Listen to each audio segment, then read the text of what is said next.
Hi, Dr. Matthew Weiner, coming to you from Commerce, Michigan. As many of you know, I'm a bariatric surgeon, which means I perform weight loss surgery like gastric bypass and sleeve gastrectomies. And I also help patients in my office lose weight without surgery. And today I'm going to talk to you about how to drop the pop. And we discussed this quite a bit in my book, A Pound of Cure. And I'm here to give you a few tips in just a few minutes that can help you break your soda pop habit. Now, I'm from the Midwest, and in the Midwest we call soda pop pop. Over on the East Coast you may call it soda. It's quite a regional term, but whatever you call it, it's important to recognize that the full sugar variety, not the diet versions, but the regular versions of soda pop, is a toxin, and we have to look at it as a toxin. And it's an extremely addictive toxin. And in my opinion, this should be consumed at most once per month, but really, ideally, never. And so I'm going to help you work and change your diet and give you a few tips that can help you break your soda pop habit, because it really is nothing more than just a habit. A question I always get in my office, in fact, a statement I frequently hear is, well, I hear that diet pop is much worse than the full sugar pop.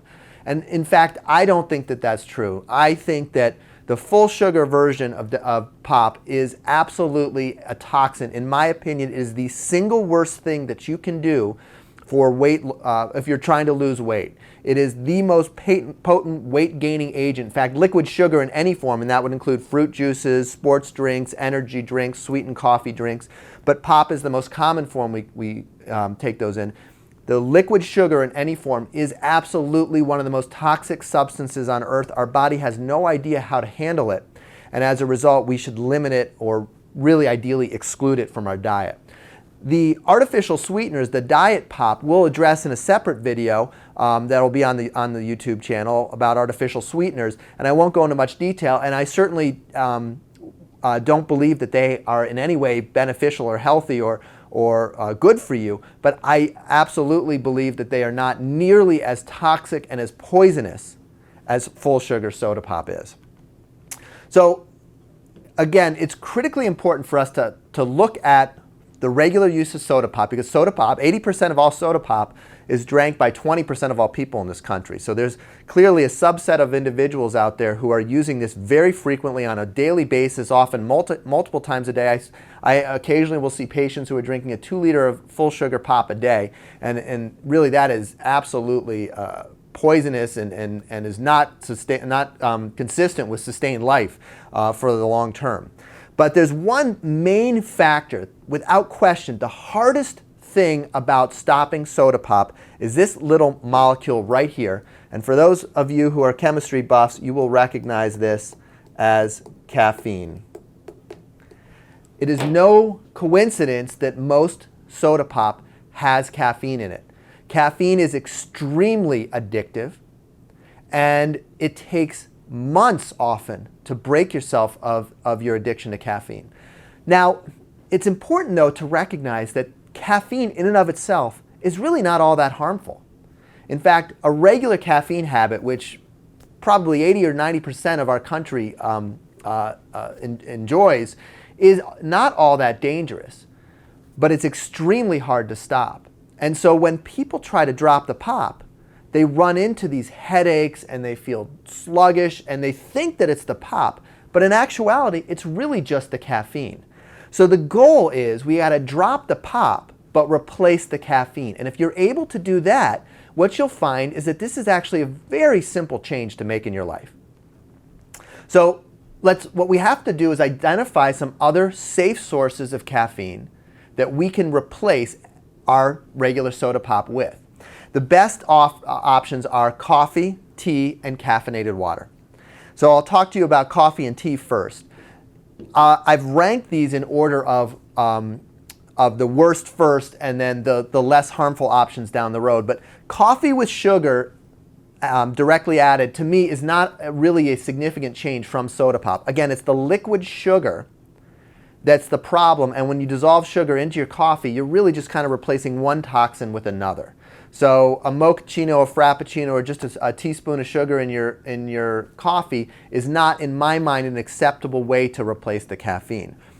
The The next item down the list is the creamers, and these are almost always made with high fructose corn syrup. These are these flavored hazelnut or other flavored creamers, and they really also should be excluded for the same reason. There's high fructose corn syrup or sugar in them, and drinking this is really no improvement over pop. The artificial sweeteners, again, they're not nearly as bad as the creamer or the sugar. However, they should absolutely be avoided, and I'm not telling you that it's okay to make this swap, but they are less harmful. And again, we'll address some of the issues with artificial sweeteners in our other talk. And then cream or milk, again, not ideal, but those I think are certainly a more reasonable thing to switch to. If you drop the pop and switch to coffee with a little bit of milk, I think that that's a very positive change in your life, if that's all you're capable of. What I have most of my patients do, and they really don't have a lot of problem with it, is unsweetened almond or soy milk. And oftentimes patients will add cinnamon or unsweetened cocoa powder to that coffee drink, and it really has a very nice flavor and works well. So these are some good options for you in order to replace the caffeine from the pop with either coffee or tea. And then something I love and I use a lot in my practice, and I have really dozens and dozens of patients who've been able to drop the pop with the help of these substances, is this is kind of the new healthier energy drink. In my mind, it's definitely a better choice because it doesn't have sugar. It's just water with caffeine in it. Really nothing to it. One bottle of water has about the same amount of caffeine as a bottle or a can of soda pop does, and it can be a very simple way for you to make the change. The other thing that people sometimes have problems with, and this is actually a much, much simpler problem to deal with, it does not last very long, is the sweet taste of pop. And a lot of people do enjoy that, and that becomes part of their habit and their routine, and they just like to relax at the end of a day and drink a pop and enjoy that sweet taste. And in fact, what we find is that is actually very, very simple to change. What happens is because the diet pop and the full sugar pop are so very, very sweet, our taste buds in our brain go through a process known as taste adaptation. We talk about this a lot in station number 3 in the book A Pound of Cure. But what happens is when you regularly drink sugar or artificial sweetened beverages, that your taste for the natural sugars found in fruit diminish significantly. And so what happens is after just a few days, 3, 4, 5 days, your taste buds are going to start to react much more positively to the natural sugars found in fruit, and you'll be able to do things like eat fruit as a substitute for your soda pop intake. A lot of people think, well, fruit has calories, diet pop doesn't have calories. Therefore, that's probably not a good thing to do. You're better off drinking the diet pop. And again, we'll address why that's not a true statement in the other video. So this taste adaptation process is an important thing for you to recognize. As you're weaning yourself off the pop, you'll notice these changes. You'll notice your heightened sense of awareness of sweet tastes of some of the more natural foods like fruits. And without question, I really, at this point, have probably helped well over 100 people drop their soda pop habit. And without question, the overwhelming response I get is, it was easier than I thought. I can't understand why I did it for all this time. So if you'd like more information about A Pound of Cure, the book, it's available on Amazon. We also have my website for my practice, which offers a lot of advice and videos for patients seeking either surgical or non-surgical weight loss solutions. Our Facebook page, A Pound of Cure, and of course the YouTube channel, Dr. Matthew Weiner. Thank you very much.